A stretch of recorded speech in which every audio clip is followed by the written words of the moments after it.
Alright, so last week I did a video on an idea that I had come up with that was a very inexpensive barrel tuner. And like I said in that video, I couldn't take full credit for it. As a matter of fact, it was me building on an idea that a friend of mine had come up with, a guy that is a very well-accomplished FTR, F-Class Open, and ELR shooter.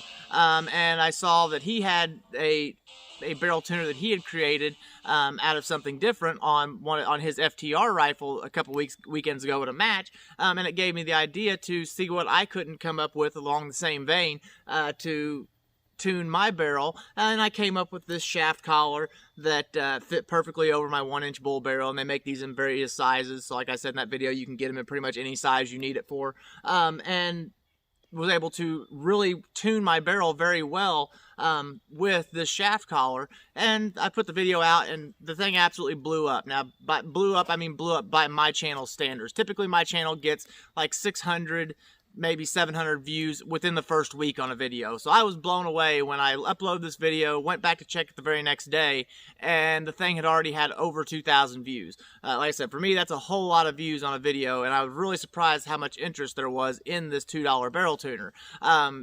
It has apparently continued all the interest in it, because I checked the video before I went to start this video just a minute ago, and the thing is already at like 8,500 views. So that is a whole lot of attention to one video on my channel in just a week. And I noticed that with all that attention, there was a whole lot of similar comments on that video. A lot of comments speculating whether the set screw on the barrel tuner was going to loosen up, whether the barrel tuner itself was just going to start to walk under recoil. And so I figured I would do this video to kind of either quell some of those comments or answer some of those questions. So we're going to do this in the way that I do my Center X-Files videos. So if you guys aren't familiar with my channel, which I'm assuming a lot of you aren't, because a lot of you are probably here to find out more about the $2 barrel tuner, I have a series called the Center X-Files. That Center X-Files series is part of my bullet review series. So I have a series where I do typically one a month. I review one bullet a month, and I take a bullet that I'm shooting, I work up a good load for it, I take it out, I shoot it out to distance, collect good data, get a good true BC, typically out to transonic or slightly before transonic, and then I take all that data and I put it into a bullet review. And with those bullet reviews, I also take those bullets and then I shoot them at distance on a simulated F-Class style target. So I usually paint a 10-inch ring in the center of a 24-inch plate, set it out at 1,000 yards, and then shoot 10 rounds for score to see what type of score I can get with that bullet that I have reviewed. And so that is what the Center X-Files is. Now, it doesn't always have to be done at 1,000 yards. As a matter of fact, this video isn't going to be done at 1,000 yards. This video is going to be done at 600, because I have a mid-range match that I plan to shoot with this rifle here in the, not this coming weekend, but the weekend after, which I'm really looking forward to. I don't shoot a whole lot of mid-range. I typically shoot long-range, but I'm looking forward to this mid-range match. And I figured this would be a great way to show you guys 100 rounds later. So there's been 100 rounds through this rifle since I did that first video. I took the measurement of the barrel tuner right before I started this video, which you guys are getting ready to see. And the barrel tuner in that video, like I said, I set the barrel tuner at 0.448 inches off the muzzle. Well, I took the measurement right before this video. Now, this is 100 rounds later. I took the measurement right before this video. The barrel tuner is at 0.447.5 inches off the muzzle. So a 1/1000th difference in the measurement that I got that day and the measurement I got today. So that very well could just be the fact that I didn't have my calipers zeroed as well, or my calipers weren't quite perfectly shut all the way when I took the measurement one day or the other. But I would say that 1/1000th difference is showing that there is no movement in this barrel tuner after 100 rounds. Now, beyond that, we're going to shoot 10 rounds for score at 600 yards. This is the same load. So I shot the day after I did that video, or a couple days after I did that video, I shot a full 3 times 1,000 match. Plus the day before that, I shot 15 rounds to foul the barrel before the match, and then plus the siders at the match. So all that together equaled right at about 100 rounds. So there has been 100 rounds through this barrel, and as you guys can see, the barrel tuner has not moved, not one bit. I checked the set screw. The set screw is still plenty tight. It hasn't loosened up at all. The barrel tuner hasn't walked at all. And now we're going to shoot 10 rounds, first score, with the same exact load. I still had plenty of my 107 grain Match King load with the 6mm Creedmoor. I still had plenty of these loaded up. So we're going to shoot the same exact load that I had loaded that day, same round, same everything. We're going to shoot 10 rounds, first score at 600, and see if the barrel tuner is still effective and doing its job on this 6mm Creedmoor with the $2 barrel tuner. So hope you guys enjoy this. See you guys next time. I'm out. Here we go. Let's go 10 for score.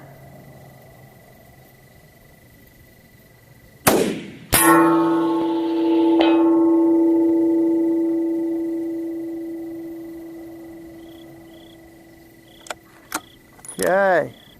Looks like we're just inside the 10 ring. Right there at the top.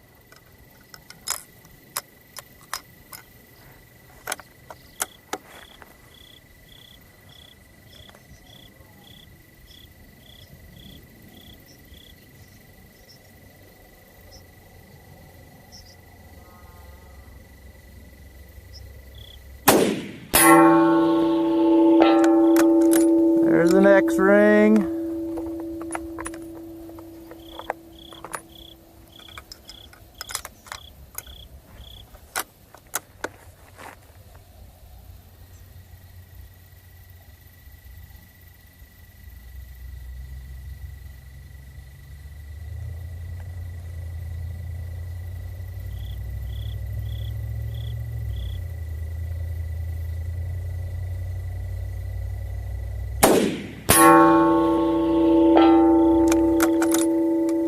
Oh yeah. Oh yeah.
Just clear out of the way.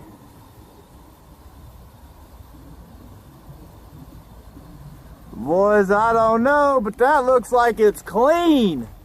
That looks 10 rounds clean. I don't know, but this barrel tuner might work just a little bit. And I want to say that is after shooting a full match, plus ciders, plus 15 rounds to foul the barrel the day before. With this tuner, it has not budged. And you just saw, I just shot 600 yards, 10 rounds clean.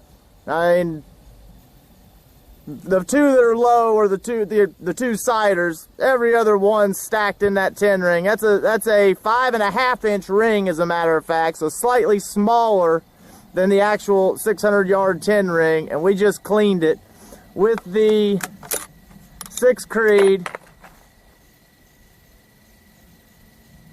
107 Match Kings, running the $2 barrel tuner.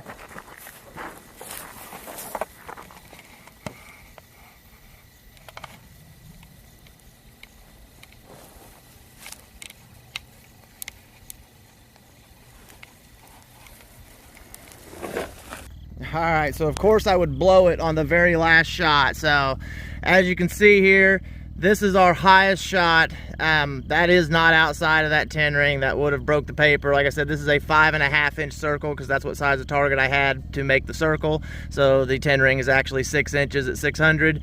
So we would have still been well inside the 10 ring. So we've got 1, 2, 3, 4, 5, 6, 7, 8, and 9 10s. And then, of course, the last shot, I absolutely blew it. There was a rabbit that you guys didn't see, I'm sure, that walked down about halfway to the target. I saw him in my scope, and I got distracted for a second. Not that that's any excuse, but then I blew the very last shot. And I thought I didn't even realize I had blown it until the end. These two here were my first 2 ciders, so those are not part of the 10 for score. So you do have, and if you also, I want to note, look how tight this thing's grouping at 600. And had I had like an electric target where I could see exactly where my bullets are landing, I would have been able to center that group up much better. And there's a real good chance that this one wouldn't have flown outside the 10. So feeling really good about my chances next weekend. Looks like she's still dialed in. Barrel tuner has not moved. Running the same load. Rifle hasn't been cleaned. I will clean it, refoul it, and be ready for next weekend. And I'm looking forward to hoping to see the same results from the 6 Creed and the 107 Match Kings with the tuned barrel.